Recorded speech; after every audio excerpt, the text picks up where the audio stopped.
a busy week, the first week in office. Today, signing an executive action, one executive memorandum requiring assessments intended to shape a reconfigured and larger U.S. military. The executive action imposes strict vetting procedures for people trying to enter the United States.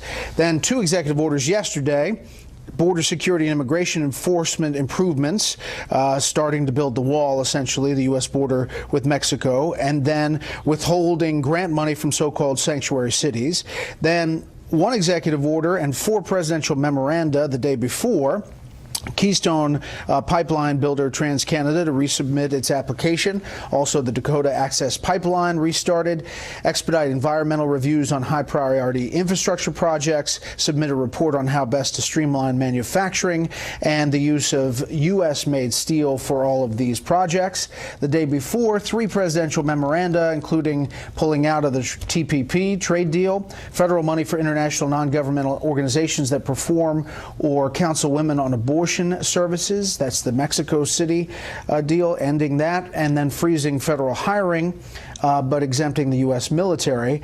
And his first official day was to give agencies authority to grant waivers, exemptions, and delays of provisions of the Affordable Care Act, Obamacare, freeze on regulations on all federal agencies, and suspend the recently announced reduction to annual mortgage insurance premiums. Whew. That was the first week. Let's bring in our panel. Jason Riley, columnist with the Wall Street Journal and Manhattan Institute Senior Fellow. Leslie Marshall, syndicated talk show host. Matt Schlapp, contributor with The Hill, and syndicated columnist Charles Krauthammer. I wanted to put all of that out there in one kind of list because there was a lot happening, Jason. Big week, big week. Though, Brett, I think President Trump was in fine form today at this press conference.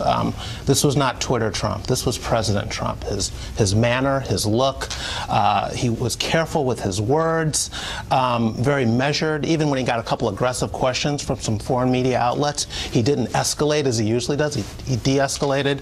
I think he was it looked like a president who was appealing to people outside of his core base. And I think we'll have to see more of this if he wants a successful presidency. But today, I think he got the job done.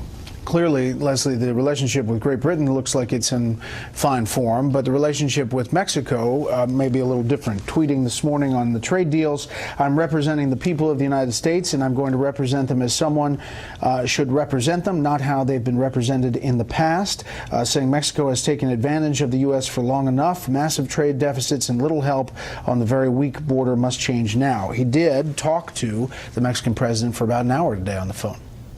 Yeah, I live in Southern California, and the state that I live in California, we have a lot of labor that comes in over the border from Mexico and then goes back. We also have the highest number of undocumented workers, and we have a lot of people who work with the Border Patrol Agency who really don't want a wall as they want more jobs. Now, he's promised both, and some people, myself included, wonder where the money's going to come from that. With regard to Mexico and a 20% tariff, any way you look at it, this is going to hurt the American consumer. This could end up hurting American jobs. So I honestly don't think with Mexico that's a good deal. And like you said, definitely not the relationship that we saw him attempting to have in the future today with Great Britain. Matt. I think that he's a negotiator, and he's negotiating with Mexico. Actually, the bottom line is Mexico is desperately in search of a good relationship with America because their economy and their currency is much more precarious than we really focus on. And they've got to strike a good relationship with President Trump. And I don't think President Trump has the intention of destroying this relationship. I just think he wants to reset the economic terms of it. For too long, America has been too cocky about its economic place in the world. And we have shed too many jobs to too many regions because we believed in security goals, and I do too. But there comes a point when the American worker needs a place to check in at 9 o'clock in the morning. For the people who say this is dangerous because China could sweep in and take the position that the U.S. had in some of these deals, including with Mexico, what do you say? Like TPP that was the big seller on TPP. If we don't do it, China's going to swoop in there. What I say back to that is that it's not that we don't want to have deals. It's that when we surrender America's sovereignty and our economic economic interest to these multilateral organizations, global organizations, oftentimes we don't get the best deal out of it. We don't have a deal with the UK. We don't have a bilateral trade deal with the UK. It's a mistake, and we ought to start having deals with all of our key allies. Yeah, I mean, Prime Minister May have talked about that today. I hope so. Office right next to the Winston Churchill bust. The executive action today was about extreme vetting. Here's the Homeland Security Chairman and Senator Booker on this.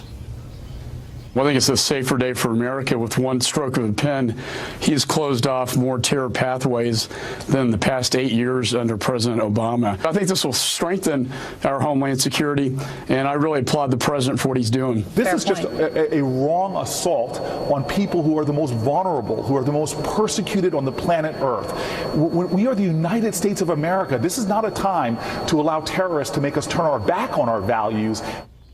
Charles. Well, this is a time where if you look at Europe, you can see that among the refugees, innocent refugees, pitiful refugees, that you would like to admit, among them, there have been terrorists. Now, I don't think it's a huge issue here in the United States. They have a flood, we have a trickle. I think this is largely symbolic. But for the U.S. to assert that it is not going to admit people from places where you cannot get the information you need, Syria being the first, divided between ISIS on the one hand and the Assad government, whose documents is not at all reliable. On the other hand, we are not going to admit them unless we have better information. That makes perfect sense, and it is not a betrayal of anything. Democratic Senate Minority Leader Chuck Schumer just releasing in the past few minutes a statement saying tears are running down the cheeks of the Statue of Liberty tonight as the grand tradition of America welcoming immigrants that has existed since America was founded has been stomped upon. Leslie. I would have to agree with that. Today is National Holocaust Remembrance Day. I'm half Jewish. I lost relatives in the Holocaust. I know that today there were people tweeting all their ancestors that were turned away from the United States and end up dying in camps. I think of the picture of that little Syrian refugee boy with blood and mud running down his face. And I agree with Charles, although it could be symbolic, it is problematic to me, not only as the nation, we want to be safer, but you know, it's not just Christians and religious minorities who are fleeing persecution. There are many Muslim men, women, and children who are fleeing, especially women and children, who are fleeing persecution. And I just don't think that the United States, being built upon the Judeo-Christian values that we were built upon, should turn our back on our values as a nation. Trump is doing what he said he would do on the campaign trail. You went through this list of executive actions, orders that he's signing. He's showing that he walks the walk. I think it's very smart politics. Much of it may be symbolic, but Trump said, I'm going to vet refugees. He said, I'm going to reverse the Keystone Pipeline decision. He said, I'm going to build a wall. He started down all of those paths. And even with respect to the refugee vetting, I think a lot of Americans see this as common sense. I don't think the previous administration was any less interested in security. But what they did was stress the humanitarian aspects of refugees. Trump said, my sympathies are with Americans who are scared to death of somebody sneaking in. And that's exactly what he's doing. And even if it's only for symbolic reasons, I think the public will feel safer. It's smart politics. Quickly, Matt, about Russia and his characterization of Russia, how the jury's out. He's going to have this phone call with Putin tomorrow. He's talking about it a little bit differently than he did before. Yeah, there was a lot of speculation that he was going to repeal the Russian sanctions, and then it looks like they're taking a breath to consider this, which I think is a good thing. Look, we have it's very important that we be able to have a better and improved relation with Putin and with Russia. Obama has left Donald Trump with many destroyed relationships. Russia is one of those that is not in a good state, and the fact is this: Donald Trump's going to do what he can. For those people who say that Donald Trump's going to lay over for Vladimir Putin, I don't think they know Donald Trump very well. I just think he understands it's important that we try to make it more constructive, because it's not now. I don't see why we have to try to make it constructive. There's this idea that somehow good relations are an end in themselves. They are not. They're a means to another end. The only reason we'd want good relations with Russia is to get them out of Ukraine, to get them from threatening the Baltic states, from getting them, probably it's too late in Syria, from the genocide in Syria. If they act responsibly and humanely, yes, we have good relations. Otherwise, we're going to have lousy relations. And we should. Every administration has tried. George W. Bush looking into Putin's eyes, and the reset button with Secretary Clinton. And you look in his eyes, and there's a hollowness. As long as there is, we are not going to have good relations with this man.